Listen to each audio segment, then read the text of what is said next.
Se los saluda José Alberto Tejada Echeverri, presentándoles el programa institucional del Canal 2 informativo Nuestra Gente. Hoy estoy acompañado en el estudio por dos candidatos al Congreso de la República, la doctora Susana Correa, quien es candidata al Senado por la lista del Centro Democrático. Buenos días, doctora Susana. Buenos días, doctor Tejada, a ti, al equipo y a toda la audiencia. Y estamos también acompañados de Eduardo Llano, candidato a la Cámara por el partido Alianza Verde. Buenos días, Eduardo. Buenos días, doctor Tejada, un saludo para ti, para Susana, para todos que nos ven en sus lugares hasta ahora. Estamos pendientes de que el doctor Edinson Delgado, candidato por el Partido Liberal al Senado, haga presencia en el estudio. Él fue invitado y confirmó que estaría acompañándonos. Muy bien, esta es la última semana previa a las elecciones que el 9 de marzo se van a realizar en Colombia. La idea con este tipo de paneles donde intentamos que varios candidatos de distintas fuerzas políticas expongan sus puntos de vista sobre temas de palpitante actualidad para el país, es que usted tenga elementos de juicio para tomar decisiones informadas el día de las elecciones. Comencemos por el principio. Estoy al frente o en medio de la representante de Centro Democrático que definitivamente apostó por oposición frontal al actual gobierno del presidente Juan Manuel Santos y que está apostando por llegar con un grupo muy importante de senadores al Congreso de la República para que esa bancada pueda generar movimientos en función de las prédicas que tienen para la próxima legislatura. Y me acompaña a mi izquierda, no sé qué tanto de izquierda, don Eduardo Llano, quien también viene de una organización política que cuando estaba Juan Manuel Santos de candidato eran opositores radicales a Juan Manuel Santos, y después de que llegó Juan Manuel Santos terminaron en la Mesa de Unidad Nacional. Me parece a mí, y por ahí comienzo, que daría la impresión de que se cambiaron los papeles. Álvaro Uribe y todos sus seguidores apoyaban a Juan Manuel Santos para ser presidente, y una vez presidente rompieron, separaron cobijas, y ustedes que no querían a Juan Manuel terminaron defendiendo a Juan Manuel. Por ahí comienzo. A ver, doctora Susana, ¿cuál es la razón de fondo? ¿Es más pasional o es más ideológica o es más programática esa diferencia entre Juan Manuel y ustedes?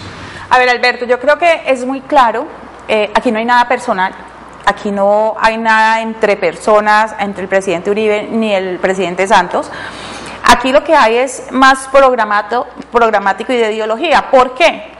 Porque durante los 8 años del gobierno Uribe se llevaron a cabo programas sociales muy importantes. Te voy a dar 2 ejemplos claritos que la gente los tiene muy presentes: Familias en Acción y Auxilio al Adulto Mayor.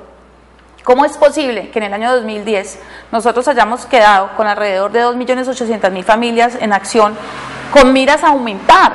Porque la verdad es que lo que queríamos era una continuidad con el gobierno Santos, y que lo que queríamos era que esas familias en acción de 2.800.000 llegaran a 5 millones, y el auxilio al adulto mayor pasó de 800.000, que lo dejamos en el 2010, al 2013 a 247.000. Esos son 2 puntos. ¿Por qué los nombro como ejemplo, Alberto?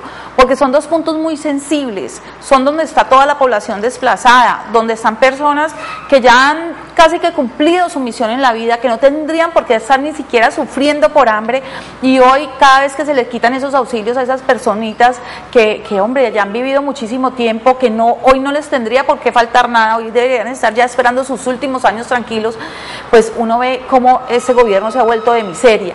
Entonces, es más eso, es más programático, es más el compromiso que tuvo él con el equipo, con todos nosotros, de que iba a haber una continuidad de esos programas sociales, que iba a haber una continuidad en la seguridad democrática, que iba a haber una continuidad en la política agropecuaria, que hoy también la vemos muy, muy, muy debilitada, y todo eso se esfumó.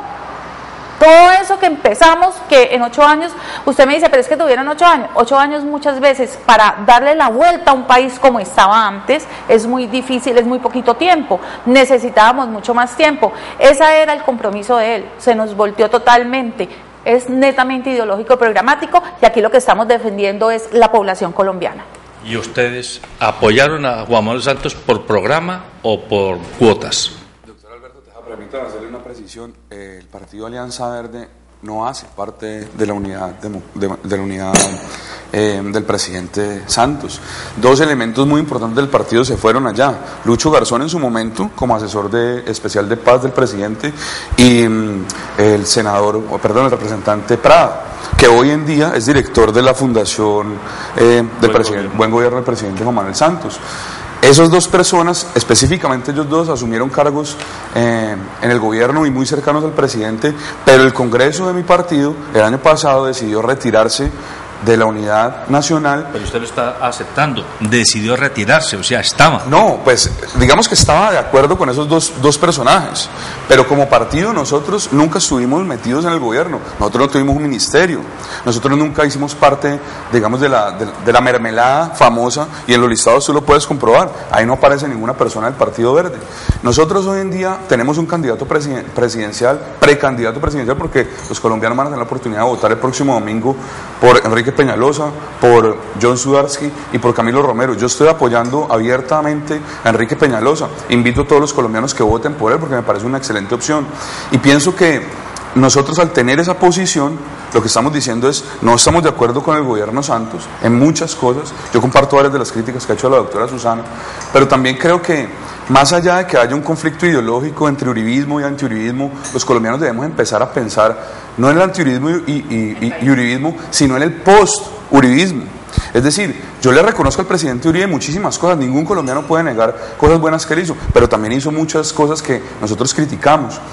Pienso que en el fondo, Alberto, lo que estamos aquí tratando de hacer es unificar el país, y uno, en torno al proceso de paz, en torno a la nueva Colombia, creo que uno debe tener una posición muy específica, y es, debemos tener una Colombia donde quepamos todos. El partido Alianza Verde hoy es un experimento de eso. Cabe alguien de centro izquierda como Gustavo Petro, y cabe alguien de centro derecha como Enrique Peñalosa, y yo pienso que eso se va a parecer mucho a la Colombia del futuro, y la discusión, creo yo, don Alberto, debemos sacarla de si somos uribistas o antiuribistas. Pensemos en que los colombianos que apoyaron las tesis del presidente Uribe, pues creyeron en esas tesis, pero uno no puede endilgarle los errores del presidente Uribe a las personas que creyeron en esas tesis. Yo pienso que ahí, digamos, hay también un acto de reconciliación, y creo hoy, se lo juro, doctor Alberto, he cambiado y he reflexionado mucho mi pensamiento, y yo pienso que a los... Oye, porque lo he tenido aquí varias veces y es no, claro, es que, ¿sabe a mí qué me tocó? Yo era crítico acérrimo de Peñalosa, por Peñalosa haberse unido con Uribe para la alcaldía de Bogotá.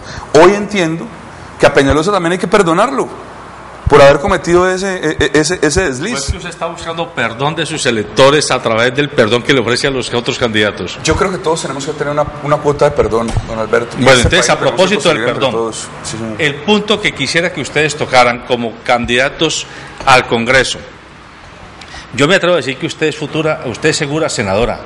Es muy poco probable que Susana Correa no sea senadora, así que estoy al lado, a mi derecha tengo a la senadora, que espero que pueda venir aquí cuando ya sea senadora otra vez. Cuando sea senadora, Alberto. Eso. Si Dios quiere, ahí estaremos, pero todavía no es seguro. El 9 de marzo sabremos cómo. Eso, no me haga sentir que esté insegura. No, yo no estoy insegura. El tema que quiero poner sobre la mesa es el Congreso de la República que se va a elegir para la próxima legislatura. Lo están llamando en los medios y en opinión pública. ¿Será el Congreso de la Paz o será el Congreso de la Guerra? A ver, desde la orilla programática e ideológica de Centro Democrático, ¿a qué le va a apostar desde el punto de vista del posconflicto o del mantenimiento del conflicto Centro Democrático con su bancada parlamentaria? Y ustedes igualmente, ¿a qué le van a apostar? Mira, Alberto, primero yo creo que las cosas hay que dejarlas claras. Yo pongo un ejemplo sencillito. ¿Tú crees que alguna de las 2.000 muertes violentas que hubo en nuestra ciudad, Cali, se van a desaparecer por firmar un acuerdo de paz con las FARC? Obvio que no. Bueno, entonces no podemos hablar de paz solamente hablando de una firma de un acuerdo de paz. Ese es un granito de arena. Claro que nosotros queremos la paz. Yo soy colombiana, fui secuestrada, estuve un año y un mes secuestrada, tenía una hija de 6 años. ¿Ustedes se imaginan lo que yo sentía cuando mi hija llegó a mi cuarto y la cama tendida? Cuando en mi vida había visto eso, una pequeñita de 6 años que ni siquiera había mudado. O sea, yo soy víctima de lo que ha pasado en Colombia durante 64 años. Yo soy víctima de esto. ¿Y cómo no voy a querer yo la paz si soy colombiana? Pero ¿a qué costo quiero la paz? O sea, yo creo, hablábamos ahorita con Eduardo, que yo creo que los colombianos, nadie se ha puesto a leer lo que se está negociando en La Habana. Nadie se ha puesto a leer lo que nos están negociando a espaldas de nosotros, porque yo te digo una cosa, Alberto, yo creo que los medios deberían estar mostrándole al colombiano de a pie, a la persona que ha sufrido un desplazamiento, a la persona que le ha matado los hijos, a esas personas que realmente son víctimas de la guerra, así como soy yo, lo que están negociando allá. Entonces, yo quiero la paz, pero yo quiero la paz sin impunidad, sin secuestros. O sea, ya vimos otra vez secuestros aquí alrededor, al lado de Cali, en la vía Villarrica. Sin reclutamiento de niños, porque nuestros niños se los están llevando obligados a vivir una guerra que, hombre, el monte no es fácil, te lo digo yo. Y eso que usted me conoce, Alberto, y yo soy guerrera. Pero vivir en el monte no es fácil. Y se nos están llevando niños hasta de 12 años, por Dios. ¿Eso es paz? Entonces yo le pregunto a toda la población colombiana, ¿ustedes creen que eso es paz? Si vamos a hablar de paz, hablemos de una paz completa. Hoy la guerra que vivimos en las ciudades es muchísimo más peligrosa de lo que se está sufriendo de lo que se está viviendo en el monte. Entonces hablemos de la guerra que hay en las ciudades, de lo que necesitamos para que haya una seguridad urbana, y empecemos a mirar qué es lo que realmente desde el origen nos podría estar corrigiendo lo que estamos viviendo, y eso es una política social completa. Y ese para mí es el posconflicto. Vengan señores, miren lo que está pasando en Medellín, miren lo que está pasando en Bogotá, en Cali, en Barranquilla, porque es que se nos está volviendo generalizado, y no de las principales ciudades, sino mire Tuluá. Hoy Tuluá es la ciudad principal de la extorsión y el boleteo, por Dios, una ciudad con el número de habitantes que tiene que no pasa de 200,000. Entonces, allá es donde yo voy. ¿Eso es paz? Un acuerdo de paz firmado con las FARC que nos han hecho daño desde Marquetalia del año 64. ¿Ustedes creen que eso es paz? No, para mí eso no es paz. Para mí la paz es muchísimo más grande. Para mí la paz encaja los problemas que estamos viviendo en la inseguridad urbana. Don Eduardo. Mira, yo pienso que nosotros tenemos la obligación, esta generación, de tener un Congreso que legisle para la paz. Eso, en términos sencillos, ¿qué es? Nosotros no podemos pedirle al pueblo colombiano que vive en paz cuando tiene que levantarse a conseguir el desayuno con un cuchillo. Nosotros tenemos que tener claro que la paz hay que materializarla, bajarla de los acuerdos de La Habana a mi calle, a mi barrio, a mi comuna, que haya paz ahí. Queremos, a través de una ley que vamos a proponer, el desarme total y permanente de los civiles, por una razón sencilla: hay armas legales, hay armas ilegales, pero todas las armas sirven para lo mismo, Alberto, para matar. Quien tiene un arma de fuego en su mano tiene que estar dispuesto a matar. Creemos nosotros que en esta transición de la guerra a la paz tenemos que jugárnosla con empezar a desarmar a todas las personas.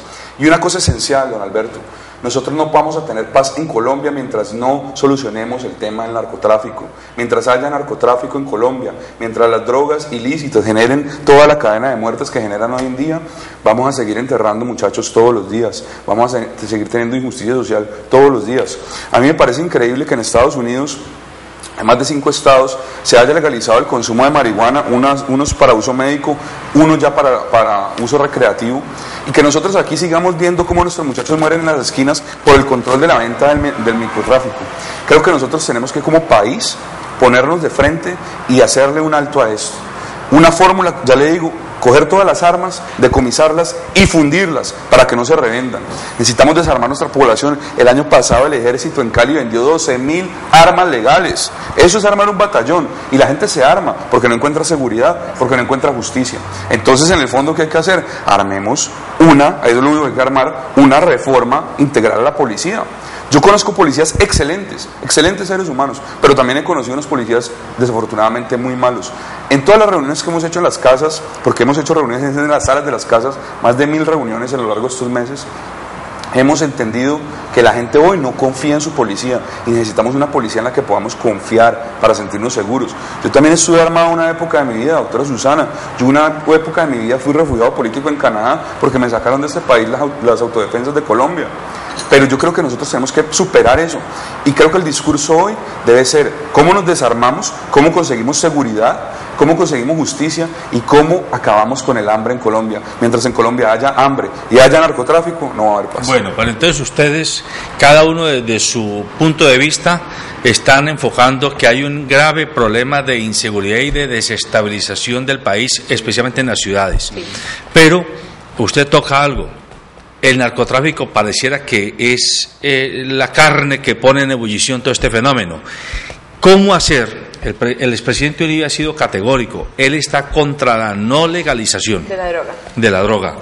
Y usted está insinuando que haya que entrar a abrir las compuertas de la legalización. Es lo que más o menos infiero de su respuesta. Directamente. La droga hay que legalizarle por el control del Estado. ¿Cómo hacer para conciliar posiciones tan divergentes cuando el fenómeno que pareciera que atiza toda esta inseguridad y delincuencia es exactamente el negocio de la guerra? Se pregunta uno, es que aquí todo el mundo se levanta a acuchillar y a microtráfico porque hay mucha pobreza, y entonces uno dice, ¿y es que en Ecuador no hay pobreza?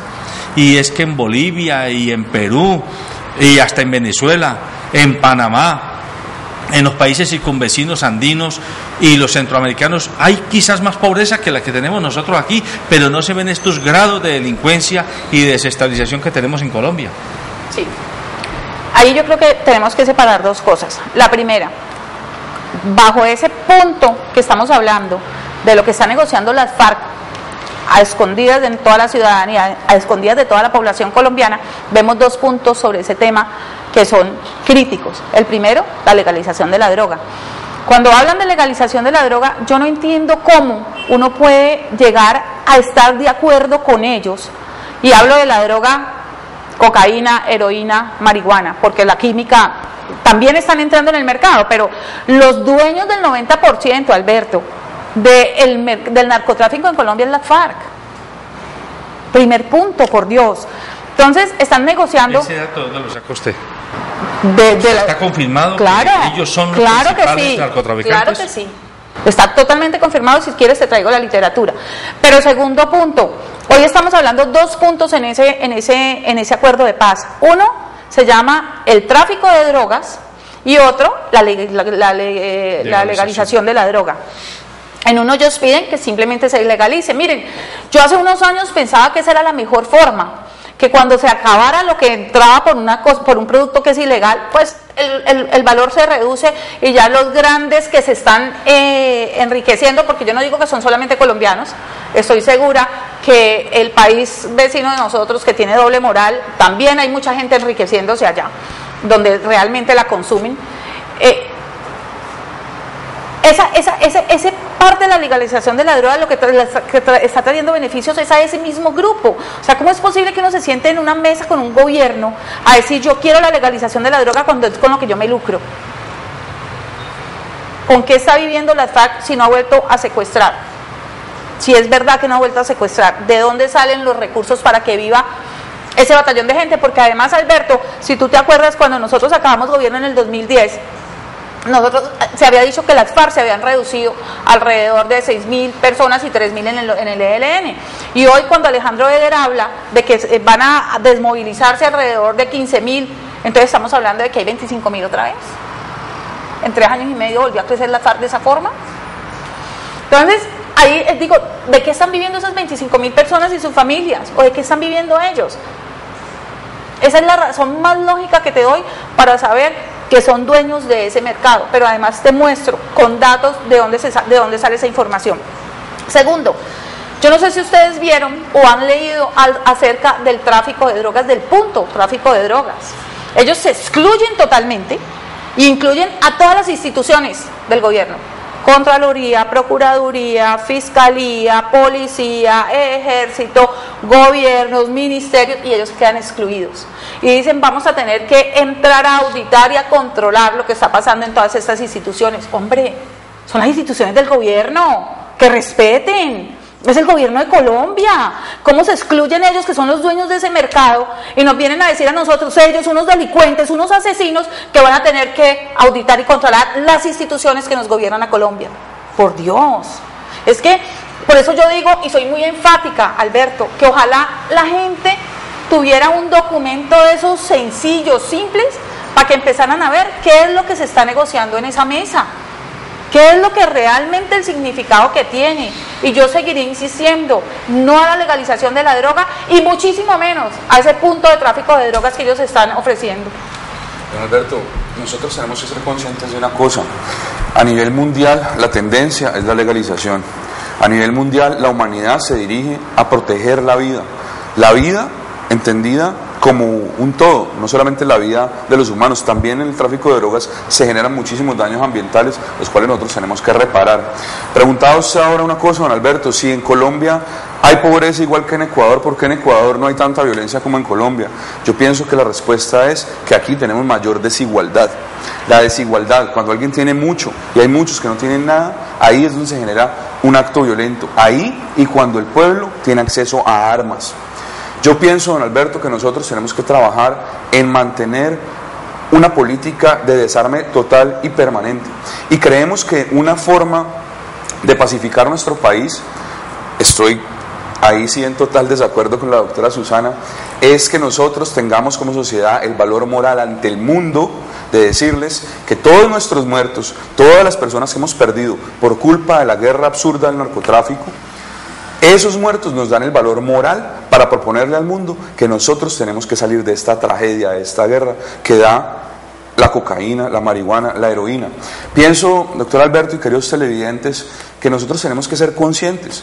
Así como ocurrió en Estados Unidos con la legalización del alcohol, en Colombia se protegerían muchas más vidas, porque muere muy poca gente por consumo de alucinógenos, de cocaína, de marihuana, por sobredosis muere muy poca gente, pero sí muere muchísima gente por el microtráfico. Que quien quiera consumir, pues tome esa decisión personal y que el Estado esté ahí detrás para tratar de que no consuma, para tratar de tratarlo como un enfermo, no como un delincuente. Finalmente los adictos son enfermos, primero que delincuentes. Y yo pienso que nosotros tenemos que darnos la pela en este Congreso por trabajar en que este problema lo tengamos por los cachos, no demos vueltas. La tendencia mundial es la legalización, la tendencia mundial es desarme, la tendencia mundial debe ser preservar y proteger la vida. Esa es la labor más importante de cualquier líder, la protección y el enaltecimiento de la vida. Alberto, primero, yo estoy de acuerdo con el desarme. También pienso que aquí, independientemente que salgan armas de esas que hacen caseras, no podemos seguir dando la oportunidad de que la gente pueda tener ni un arma blanca, ni un revólver, una pistola o un fusil. ¿Qué pasaría si nosotros vemos que se legalizó la droga? ¿El consumo se acaba? ¿Las muertes se acaban? O sea, yo creo que nos tenemos que ir al final de esto. Sí, puede que el mercado ya no sea tan rentable, y aquí estamos hablando es de plata. El mercado puede llegar a no ser rentable, y el microtráfico a encontrarla donde sea, y todos los muchachos a encontrarla donde sea. Una sociedad que está a portas de un desequilibrio total, porque lo vemos, una juventud que empezó consumos desde los 11 años, cuando en la vida se había visto. O Eduard, nosotros cuando estábamos sardinos, la gente metía droga a los 11 años, jamás. O sea, vamos en un desequilibrio tan fuerte que si la droga se legaliza, eso va a ser el caos. Si hoy está medio prohibida y vemos el caos, vemos niños de 10 y de 11 años consumiendo, comprando por la reja esas pastillas que al final no cuestan nada, pastillas que las venden a 500 y a 1.000 pesos. ¿Qué pasa si la legalizan? Pues la venderán a 300 y a 500, y eso es exactamente lo mismo. Los niños le dan 1.000 pesos para comprarse una bolsa de rosquitas en el recreo o en el break que les dan. Hombre, y los niños van y compran eso. ¿Qué pasa con una legalización? Va a estar el ofrecimiento en toda la mesa, y nosotros vamos a dejar que el grupo mayor narcotraficante que se está sentando en la mesa a manejar Colombia, el grupo mayor, el narcotraficante más grande que hay en Colombia, se va a sentar en la mesa a manejar el futuro y la proyección de Colombia. Lo vamos a dejar adueñado de una legalización y de un mercado totalmente libre. O sea, ¿a dónde vamos a parar? ¿A dónde vamos a llegar? Yo insisto muchísimo y vuelvo y lo repito, yo pensaba que la legalización de la droga hace más o menos 15 años era lo ideal. ¿Por qué? Porque la gente ya no se iba a lucrar tanto, entonces ya no era un negocio sino común y silvestre. Pero hoy, como ha aumentado desde ese momento en que yo pensaba eso, a la situación que vivimos hoy, no solamente en Cali, en Colombia entera, en los municipios pequeños, en toda parte, yo insisto muchísimo en que nosotros no podemos legalizar la droga y muchísimo menos dejar que este mercado se abra. Se nos van a morir los niños desde 5 años. Pero no será mejor, aunque en estos temas sociales nadie tiene la verdad, correr el riesgo que usted está planteando y aplanar el negocio desde el punto de vista de lo económico, es decir, de que quien esté lucrándose hoy a unas tasas exponenciales del 10.000% de utilidad en este tráfico infernal de la droga, y más bien esa cantidad de plata que el Estado invierte en policía, en represión, etcétera, en persecución, y el desastre que genera el narcotráfico en la corrupción de las instituciones y de las empresas y de las personas, hace una gran inversión para prevención, educación, en ambientes distintos para los niños, para los jóvenes y para los adultos. Se lo pregunto a usted y también a usted. Claro que sí, y estoy totalmente de acuerdo contigo. Pero miremoslo desde otro punto. Miremos qué podemos hacer como gobierno para que estos productores, para estos que cosechan, mire, yo estuve en el Naya, Alberto. El año y un mes que me tuvieron secuestrada estuve en el Naya. Yo sé raspar coca, yo sé sembrar chapolas, porque a mí me tuvo el ELN y el ELN no tenía plata para sostenerme. Y ellos tenían que ir a trabajar para poder tener que almorzar. Los señores de las fincas, dueñas de las hectáreas coqueras, nos pagaban con un almuerzo donde habían frijoles y de pronto un pedazo de carne, un pedazo de pollo. Entonces yo lo he vivido. Yo sé qué es eso. ¿Por qué no empezamos a mirar una política agropecuaria en donde el valor sea sustentable? Miren, ustedes en el Naya, ustedes no se imaginan el plátano y la yuca que hay. Yo te digo que le ganan a los productos de Armenia que son famosos por plátano Ortón. Exacto. Vos no te imaginas lo que hay en el Naya, pero ¿qué pasa? No tienen vías para sacarlo. Y la pasta de coca, los narcotraficantes llegan hasta allá por sus barritas. Entonces, si nosotros empezamos a mirar no a la legalización de la droga, pero sí a una política agropecuaria fuerte, a que el Estado mire el campo otra vez, porque llevamos 3 años y medio sin mirarlo, a que el Estado empiece a hacer una política verdaderamente de auxilio a esos productores de coca o a esos cosechadores de coca, y la empecemos a cambiar por productos que nos están pidiendo a toneladas en los acuerdos comerciales de fuera del mundo. Alberto, Rusia está pidiendo piña en cantidades, aguacate en cantidades, maracuyá en cantidades, está pidiendo cebolla larga, o sea, es impresionante los volúmenes que podíamos estar viviendo. ¿Qué pasa? Nos tenemos que organizar. Miren, aquí hay una palabra que se nos olvidó, que de pronto hay 2 compañías de las que he visitado que tienen esa palabra muy clara y por eso han ido saliendo adelante, que es asociativismo. O sea, si nosotros empezáramos una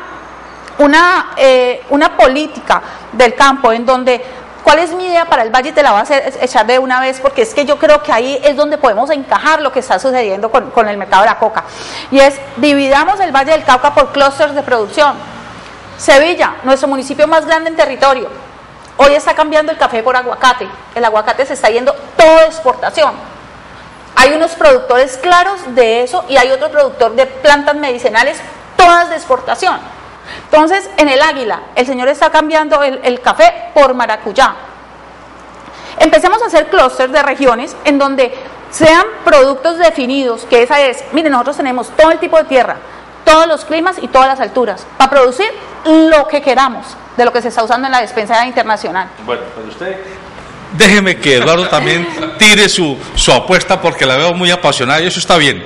Doctor Alberto, televidentes, nosotros estamos seguros que la humanidad avanza a pesar de sí misma. La tendencia de la humanidad va hacia allá. Yo creo que nosotros como sociedad debemos jugárnosla hoy por preservar, mantener la vida. La vida es lo más importante, nada más valioso ni más preciado que la vida. creo que nosotros tenemos que lidiar con ese problema desde el punto de vista cultural. Mi profesor Antanas Mocus, de la cual yo llegué de la mano de él al Partido Verde, me enseñó una cosa: uno puede generar transformaciones sociales a partir de cambios culturales. Creo que aquí el cambio cultural de fondo que tenemos que hacer nosotros pasa por ver el negocio de la droga como un problema de mercado. Creo que si nosotros vemos eso como un problema de mercado y un problema de salud y no un problema de seguridad, ahí vamos a tener una transformación. Pienso adicionalmente que nosotros en las ciudades se nos ha generado tal destrucción del tejido social que hoy uno encuentra niñas, niños de 12 años metidos en el negocio del sicariato. Eso va asociado de las armas de fuego, decomisar las armas, fundirlas, retirarlas de las manos de los civiles y trabajar en el tema de los menores delincuentes. Creo que es una cosa esencial y que estamos proponiendo nosotros. Hay que endurecer las penas contra un muchacho de 15 o 10 años que mata a 10 personas. No lo podemos tratar igual que un muchacho que pinta un graffiti, y tenemos que perseguir al peor criminal que creo que tenemos hoy en la nación colombiana, el adulto mayor de edad que hace que un niño, una niña entre en el negocio del sicariato. Ese es un lado de la moneda. El otro lado de la moneda, ¿cuál es? No les estamos ofreciendo absolutamente nada a nuestros jóvenes. Antes, cuando un muchacho se graduaba del bachillerato, era una alegría para la familia. Hoy es una preocupación, porque va a tocar las puertas de la universidad pública, está llena de cupos de muchachos de colegios privados. Va al SENA, necesita muchas veces una palanca. Tiene que ir a trabajar y le dicen necesita 2 años de experiencia para poder trabajar. Entonces un muchacho que no encuentra oportunidades en lo legal, hoy está encontrando oportunidades en lo ilegal. Allá la pandilla sí le está dando oportunidades. Nuestras esquinas están llenas de muchachos, estamos perdiendo la juventud de ellos, que no les estamos poniendo a hacer nada. Que necesitamos generar oportunidades reales de trabajo, de educación, de recreación. Bueno, y algo... Pero venga. Sí, señor. Yo quisiera, ya la doctora Susana introdujo algo así como su agenda senatorial. Ella quiere ir a empujar una serie de propuestas para el Valle del Cauca en el caso agrícola. Y lo que ella dice de alguna manera tiene que ver con la historia reciente de la humanidad. En el siglo XX, efectivamente, nosotros asistimos a ver cómo países como Singapur, como Corea del Sur, la misma Taiwán e Indonesia dieron un salto de garrocha impresionante, y pareciera ser que la gran apuesta que hicieron esos estados fue determinar unos sectores de punta a los que le iban a meter toda la dinámica y toda la maquinaria del Estado, es decir, plata, infraestructura, legislación, educación, investigación, etcétera. Ella ya dijo unos. ¿Cuáles son las apuestas de ustedes, más allá de lo cultural y de lo preventivo, lo fáctico, lo que hay que hacer? ¿A qué le apuestan ustedes en su agenda legislativa? Muy claramente, doctor Alberto, tenemos que impulsar una ley que determine que el desarme, la decisión del desarme en las ciudades no esté en manos de un militar, esté en manos de la autoridad civil, porque ahí hay un conflicto de intereses. Los militares venden armas y ellos dan el permiso para que se vendan o no se vendan las armas. Creo que eso debe quedar en manos de una autoridad civil. Hoy el desarme en Cali es un chiste, doctor Alberto. En la Comuna 20 en Siloé no puedo estar armado, en el Rompoy de Siloé. Paso 200 metros y llego a Cosmocentro y ahí sí puedo estar armado. Eso no tiene sentido. Nosotros queremos impulsar la ley de desarme total y permanente, número 1. Número 2, nosotros tenemos que tener claro, señoras y señores, que hoy existe un vacío absoluto en justicia. No tenemos justicia los colombianos. Por eso nos armamos, por eso la gente busca justicia por su propia mano. Hay que hacer una reforma integral en la justicia, que la ley sea igual para todos, doctor Alberto. Si a usted a mí nos pasa algo hoy, va a ser muy distinto el tratamiento de la ley, así le pasa al hijo del presidente Santos. Creemos nosotros que hay que hacer una reforma integral a la justicia, y puntualmente, en el Congreso nos interesa trabajar para que tengamos hoy en día oportunidades reales para nuestros jóvenes. ¿Sabe cuál es la mega obra? ¿Sabe cuál es el megaproyecto que tenemos que hacer? Parar la matanza. Si paramos la matanza, si protegemos la vida, después todo lo demás. Pero mientras uno no pueda estar en la calle tranquilo, mientras todos los caleños hoy vivamos con miedo, mientras tengamos más de 2.800 asesinatos en lo que va, 3.800 asesinatos en lo que va del gobierno Guerrero, nosotros no podemos pensar en una ciudad, en una sociedad viable, doctor Alberto. Las reformas tienen que ser integrales, desde el Congreso, con la ciudadanía, con los medios de comunicación y generando verdaderas oportunidades y cambios sociales. Mira, con armas o sin armas, la gente no tiene que comer. Aquí estamos hablando de pobreza y sabemos cuál es el porcentaje de la pobreza en Colombia. Y sabemos, ¿qué pasa si nosotros empezamos a tener una política agropecuaria clara? que el Estado, como dijiste tú, ese es lo que se ve en el mundo. O sea, empiezan a ver qué es lo que realmente se necesita para los problemas del país, y ahí el Estado pone todos los esfuerzos, todos los ojos, todas las directrices. ¿Por qué tenemos tanta gente acá en microtráfico, en oficinas de cobra, que para mí también están muy relacionadas? Porque no hay oportunidades en el campo, Alberto. Usted ve en Cali, Cali es la ciudad más violenta de Latinoamérica. Miremos por qué, abrámonos un poquito y empecemos a mirar por qué. ¿Cuántos desplazados llegan? ¿Cali es una ciudad de oportunidades laborales? No.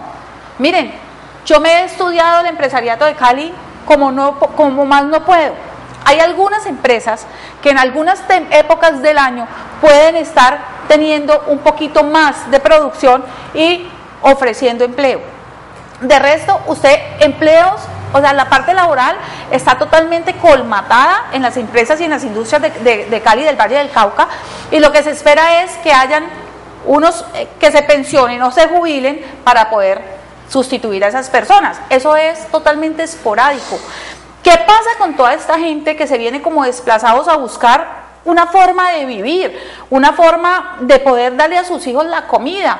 Pues no la encuentra y empiezan, lógicamente, los niños en la calle a que estos grupos se los rapen. Vengan, ustedes no tienen nada que comer, yo le doy 20.000 pesos por hacerme un trabajito, porque eso es lo que sucede en nuestra ciudad. Con o sin desarme, Alberto. Si nosotros no hacemos una política clara y que la gente del campo se quede en el campo produciendo y siendo eficientes y sacando esos productos ayudados por el Estado, a todo lo que hoy se nos ha abierto, a esta globalización del mercado comercial que tenemos hoy en Colombia, que nunca la teníamos, porque de verdad hace 3 años o 4 años no teníamos esa posibilidad. La gente se puede empezar a quedar en de donde vino, los muchachos a estudiar una tecnología que pueda ser aplicada en su campo y a empezar a tener sus recursos para vivir tranquilos. Miren, hablamos de educación. Para mí la educación es el pilar fundamental de esa política social que tenemos que generar, no solamente en los años básicos, en primaria y bachillerato, porque ahí queremos es alargar la jornada hasta las 4 de la tarde y sea el Estado en que empiece a ayudar a controlar esas horas en donde los niños se queden solos porque sus papás trabajan, pero además la educación superior, y nosotros necesitamos casi que elevar a 10 veces más el SENA y que esté presente en todos los municipios. ¿Para qué? Para que esos muchachos estudien lo que realmente demanda su municipio. Yo no voy a permitir que el SENA me tenga cursos en el Águila, en el Cairo, en el Dobio, de cosas que no, los muchachos salen de estudiar eso y no van a poder conseguir trabajo.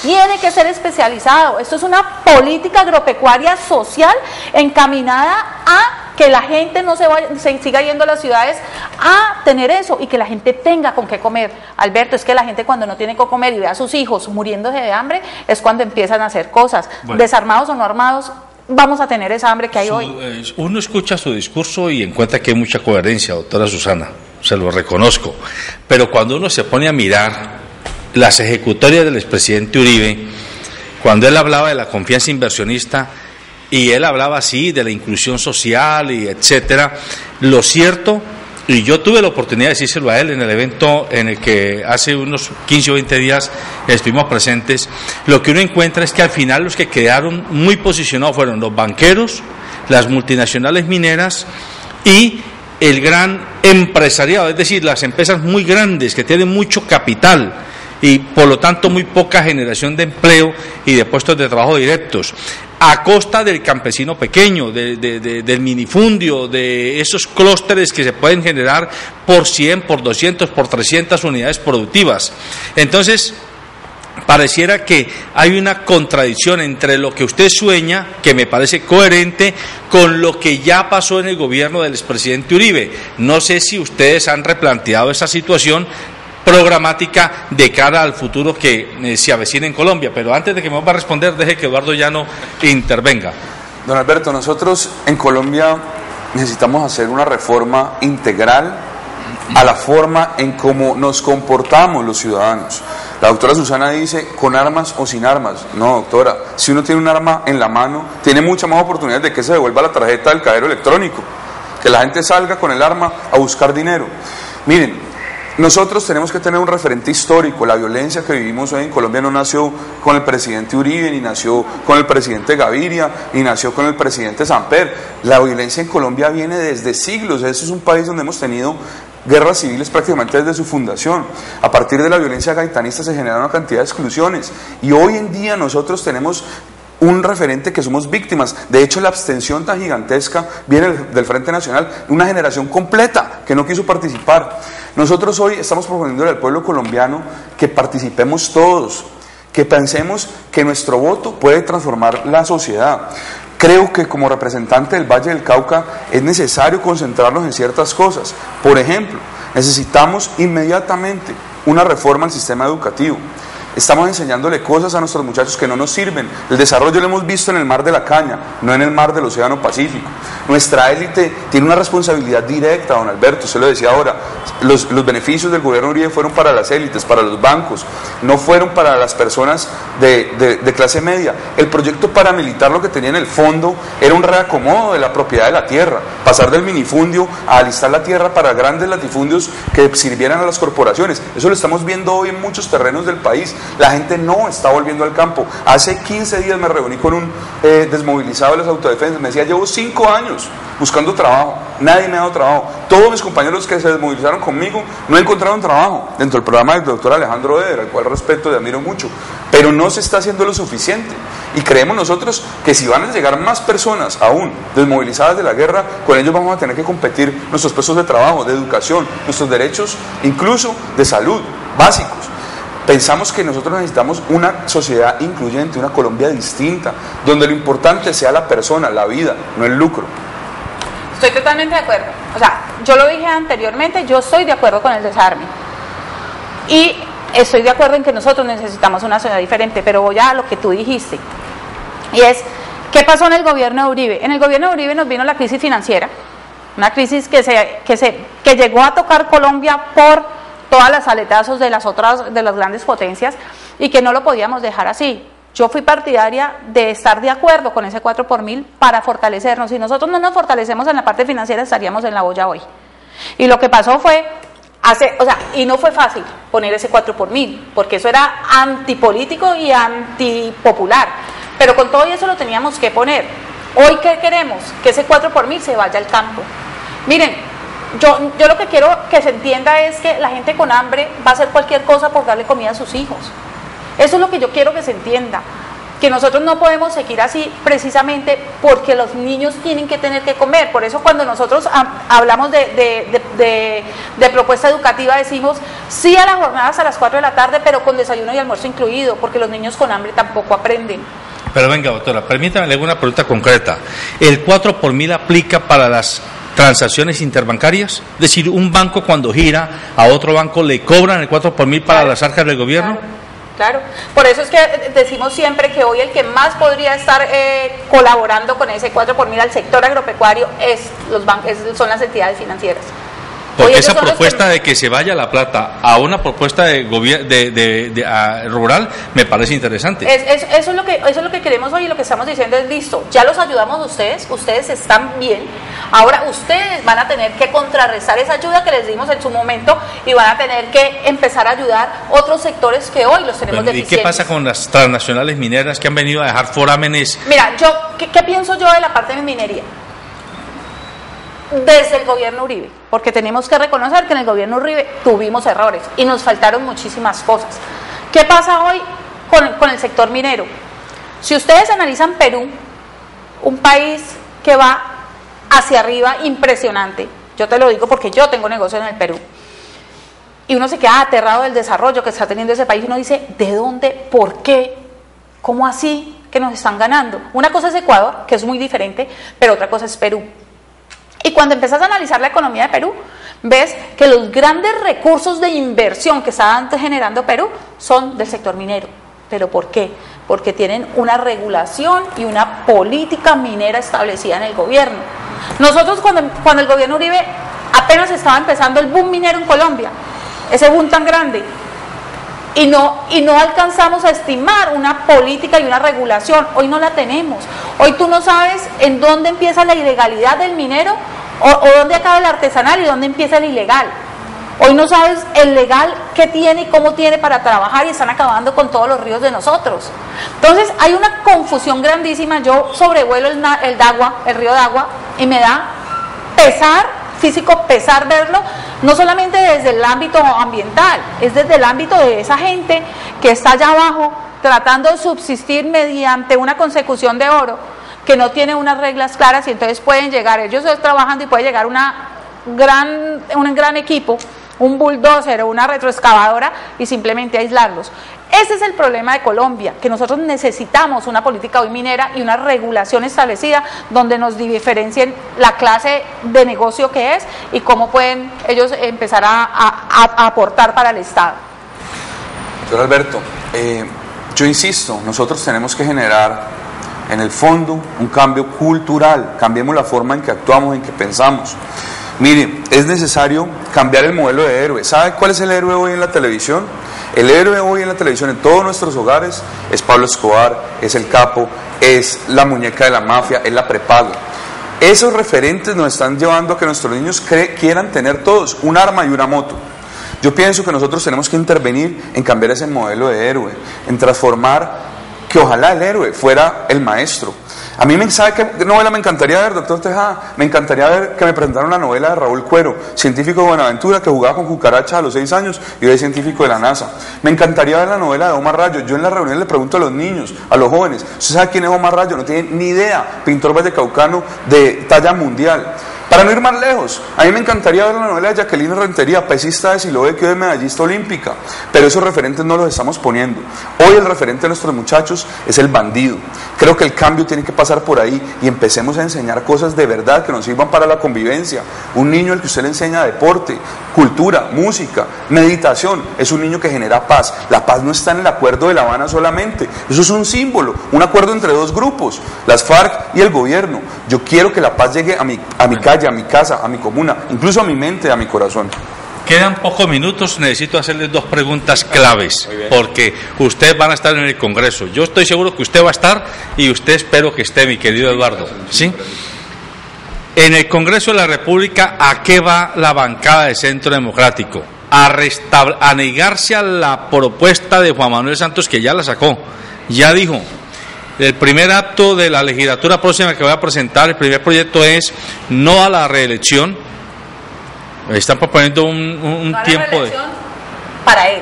No a la reelección. Claro, no. Está diciendo que se acabe la figura de la reelección. Segundo, que se acabe la figura de la vicepresidencia. Entonces yo le pregunto a Centro Democrático y también le pregunto a Alianza Verde, ¿con qué posición llegan? ¿Centro Democrático va a restablecer el articulito para que el expresidente Uribe pueda volver a gobernar el país? ¿Esa es de fondo el as que ustedes llevan debajo de la manga, o ustedes estarían dispuestos a concertar el que no haya más reelección presidencial en Colombia? Pregunto para los dos.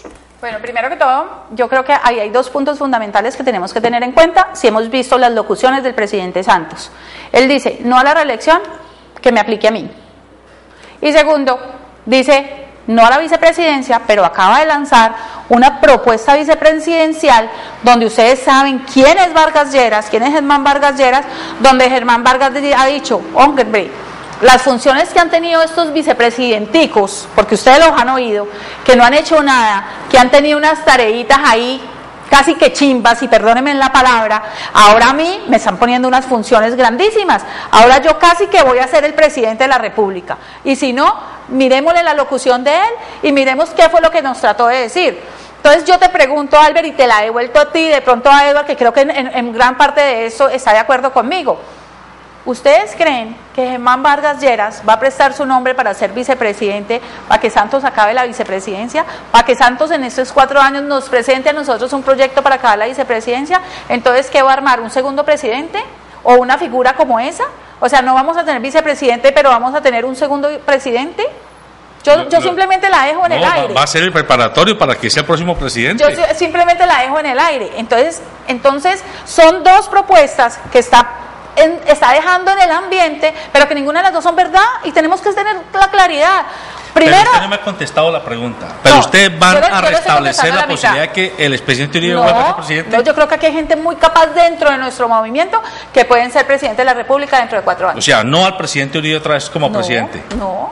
No, él quiere llegar al Senado para nosotros poder de pronto hacer cosas que nos faltaron durante ese gobierno y corregir errores que producimos, porque yo insisto muchísimo, miren, yo admiro muchísimo al presidente Uribe, me identifico con él en muchísimas cosas, hay otras en que no me identifico, pero él reconoce que tuvo errores en el gobierno. Sencillísimo, nosotros no estamos con una democracia lo suficientemente madura como para entrar en un tema de reelección. Ya lo demostró la reelección del presidente Uribe, lo que nos costó institucionalmente, casi se destruye la institucionalidad de este país a partir de esa reelección. Nosotros lo que estamos proponiendo es que la democracia se profundice. Aquí tenemos un modelo plutocrático donde nosotros ya sabemos que los hijos de los que están en el poder están haciendo fila para ser presidentes. No puede ser que el hijo de Gaviria ya vaya en la fila directa para ser presidente. No puede ser que el hijo de Pastrana, el hijo de Santos, estén en fila ya para ser presidente.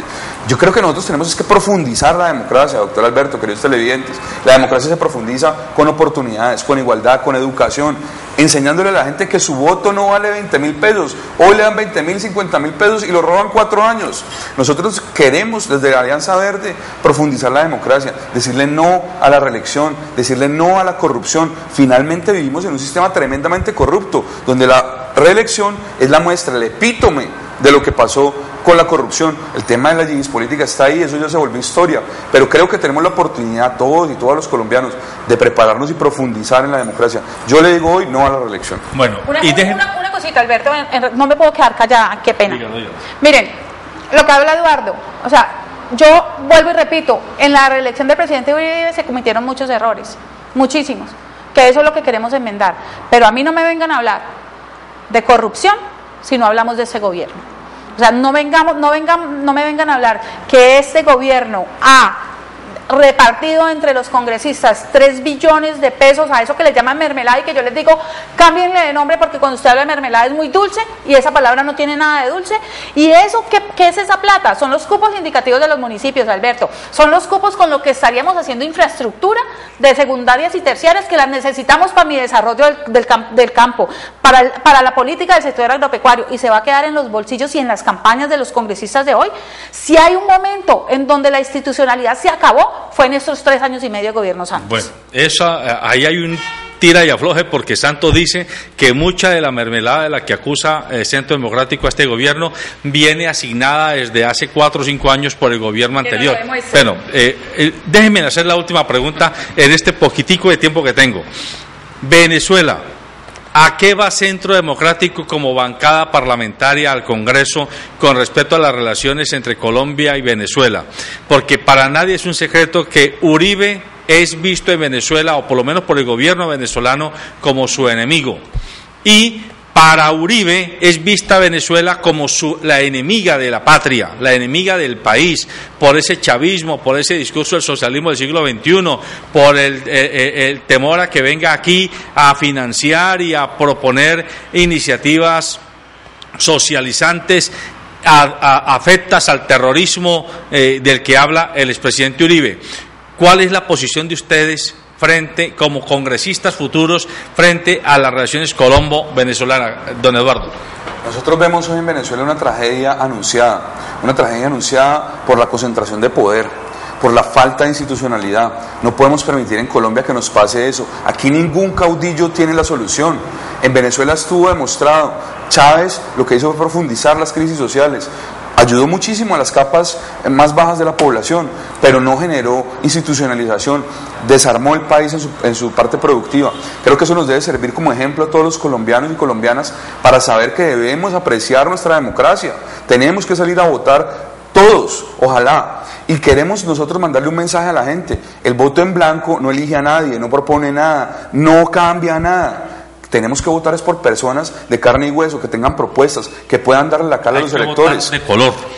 Yo invito a la gente, no vote en blanco, vote en verde. Creo que esa es una gran solución. Y nosotros hoy tenemos, don Alberto, una gran oportunidad. Decirle a los corruptos, no. Decirle a las organizaciones que están apoderándose de la renta, a las mafias electorales, a las organizaciones corruptas, que no nos vamos a seguir apoyando. Un pueblo que vota por un político corrupto no es víctima, es cómplice. A ver, yo creo que el problema de Venezuela es un problema interno, y que aunque Colombia tiene que sentar su lugar, lo tiene que hacer el gobierno, independientemente que ellos nos estén relacionando con su crisis, porque yo creo, y estoy segura que los colombianos saben que no tenemos absolutamente nada que ver, ni el presidente Uribe ni Centro Democrático, en esa crisis tan tenaz, porque es el despertar de un pueblo contra una política y un gobierno castrochavista. ¿Para dónde va Venezuela? Para Cuba, que se las pela. ¿Acaso Cuba ha tenido alguna ventaja? ¿Acaso su población hoy no sufre todos los sacrificios y todos los problemas que tiene una política castrochavista? ¿Acaso Perdóneme, doctora, pero Raúl Castro acaba de pronunciar un discurso donde dice que él reconoce que primero hay que producir riqueza para después repartirla. O sea, ya la revista Semana dijo que estaba reivindicando a Álvaro Gómez Hurtado. Claro, y si tú vas, mira, yo estuve ahorita, yo fui a pasar 31 de diciembre a Cuba con mi familia. ¿Y qué ves? Medio apertura, no te lo puedo decir que hay apertura total, pero al menos ya llega internet, Alberto, que antes no lo dejaban llegar. O sea, antes era tal lo que ellos sabían que en Cuba se vivía, que no podían tener ninguna relación ante el exterior porque sabían que se iban a querer ir. Porque mire, usted llega, yo por lo general llevo bombones, porque a mí me da, yo soy, o sea, como tuve hija, soy madre, yo le tengo mucho pesar a los niños de allá. A usted lo ven como turista, inmediatamente se le vienen los chiquiticos a preguntarle, ¿trajo algo? Y no los chiquiticos, mire, llegamos al aeropuerto y las señoras que nos dan lo de la visa, la carta esa para estar en Cuba, ¿trajo galletitas? Hombre, eso es lo que se vive en Cuba, y para allá va Venezuela. Nosotros como Colombia tenemos que sentar una posición como gobierno, pero el problema es interno, y el problema lo tienen que solucionar ellos. Ahora, lo que sí le decimos a Colombia es lo mismo que piensa el Partido Verde: pilas, nosotros no podemos dejar de llegar aquí un gobierno castrochavista, nosotros tenemos que seguir defendiendo nuestra democracia, nosotros tenemos que seguir defendiendo que sea el pueblo el que nos elija, los que creen que vamos a servir allá, y definitivamente uno de los puntos claros que tenemos que hacer es acabar con la corrupción. ¿Y sabe qué propuesta diría yo que debía estar? El lobby, ese famoso lobby, que es donde se concentra la mayoría de los porcentajes de la corrupción, debía estar aquí sobre la mesa y no podría subir de un 5%. Muy bien, amables televidentes, el tiempo se nos acabó. Hemos tenido la oportunidad de escuchar en vivo y en directo las opiniones y los puntos de vista, así como las propuestas con las que dos candidatos al próximo Congreso de la República están planteando. La doctora Susana Correa por la bancada parlamentaria del Centro Democrático y el doctor Eduardo Llano, politólogo, sociólogo, antanomocusista y peñalosista presidencial para la Cámara de Representantes por el Valle del Cauca. Juzgue usted, amable televidente, recuerde que este programa es apenas un aperitivo que intenta solamente abrirle el apetito porque usted busque información, para que informado pueda participar críticamente en la toma de decisiones que afectan el interés común. Buenos días.